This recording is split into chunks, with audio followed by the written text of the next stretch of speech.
जी थोड़ा अपना आप पर चाहते हैं। सम्मान तो मिलना चाहिए था मेरे वीर को, उसने इस देश के लिए अपनी जान दे दी, क्या उसे सम्मान भी नहीं मिलना चाहिए था? तो पीड़िता परिवार से आकर उनका आंसू पूछने चाहिए थे, या पूछना चाहिए था आपको क्या परेशानी है, माँ है, छोटा भाई है, छोटी बहन है, अनमैरिड है, क्या उस परिवार को वही तो एक अकेला करने वाला था, अब उसका परिवार का कौन करेगा? क्या इन लोगों को कुछ धनराशि है वैसे सभी कोटों में होती है?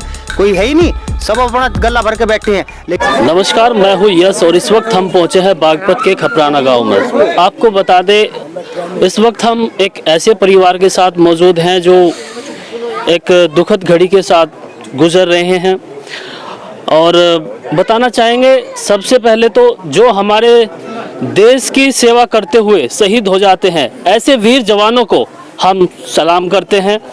और इस वक्त हमारे साथ सेना में एक जवान थे जो देश की सेवा करते हुए शहीद हो गए, और इस वक्त हम उनके घर पर पहुंचे हैं। यहाँ पे आपको दिखाना चाहेंगे, यहाँ पे गांव की भीड़ और बहुत ज़्यादा दुख उस जवान का है। यहाँ पे भीड़ आप देख सकते हैं चारों तरफ, जहाँ तक भी कैमरे की नज़र जाएगी आपको भीड़ ही भीड़ नज़र आएगी।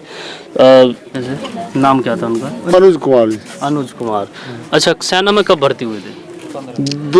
2015 में जी। अच्छा, 2015 में हुए थे।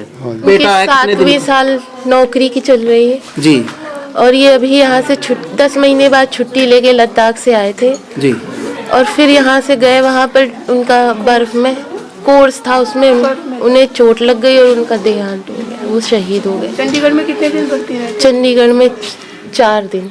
4 दिन रहे चंडीगढ़ पहले में। वो शुरू में, इसे याद नहीं है, पहले शुरू में उनको कारगिल में हो गया था, फिर उन्हें लेह लाए, लेह से चंडीगढ़ लेके आए। लेह से चंडीगढ़ लेकर 7 तारीख को तबीयत उनकी बर्फ में दबे थे, उसके बाद 22 तारीख को। अच्छा, बेटा कितने दिन का है जी? 3 साल का। 3 साल का बेटा है अनुज जी का। हाँ जी, ये अनुज कुमार जी की माता है। माता जी, मेरा नाम अनीता है।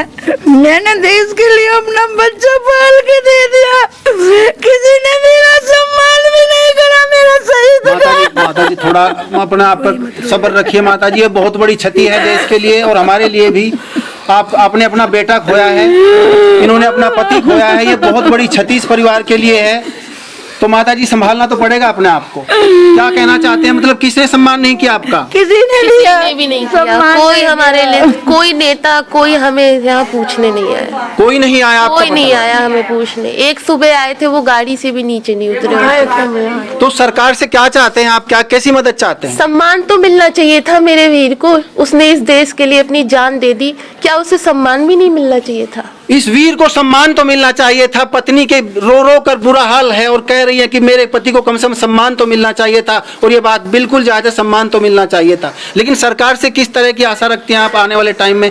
क्या मदद चाहिए आपको सरकार से? वो देश के लिए कुछ कर रहे थे, मगर यहाँ की सरकार ने हमारे गाँव के लिए कुछ भी नहीं किया है। तो उनके सम्मान में सड़कें, लड़कियों के लिए विद्यालय, ताकि यहाँ के बच्चे पढ़े, एजुकेशन ले, आगे बढ़े, सिर्फ सिपाही बन के न रह जाए और आगे जाए।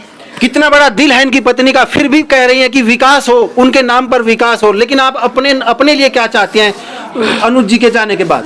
जो उन्हें समझ में आए कि एक शहीद के परिवार को देना चाहिए। न पिता है उनके, वो ही हमारे घर का सहारा थे और चले गए, सब छोटे छोटे। माता जी आप क्या कहना चाहते हैं, मतलब किस तरह की आप मदद चाहिए सरकार से? मुझको भी मदद चाहिए, मेरी लड़की भी कुंवारी है, मेरा लड़का भी छोटा है, मेरी बहू। माता जी को सब्र रखिए, आप सांत्वना दीजिए अपनी बहू को। तो पीड़िता परिवार से आकर उनका आंसू पूछने चाहिए थे, या पूछना चाहिए था आपको क्या परेशानी है, माँ है, छोटा भाई है, छोटी बहन है, अनमैरिड है, क्या उस परिवार को वही तो एक अकेला करने वाला था, अब उसका परिवार का कौन करेगा? क्या इन लोगों को कुछ धनराशि है वैसे सभी कोटों में होती है? कोई है ही नहीं, सब अपना गला भर के बैठे हैं। लेकिन कोई शहीद के बारे में नहीं सोचता, सब सोचते हैं जो मेरा है वो मेरा है, किसी और का नहीं होना चाहिए। तो पिता भी एक्सपायर हो गए 3 साल पहले।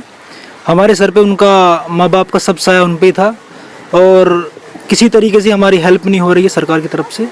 और उनकी बीबी को कोई नौकरी नहीं, हमको नौकरी चाहिए, और कुछ भी सरकार धनराशि देगी उसको हम एक्सेप्ट कर लेंगे।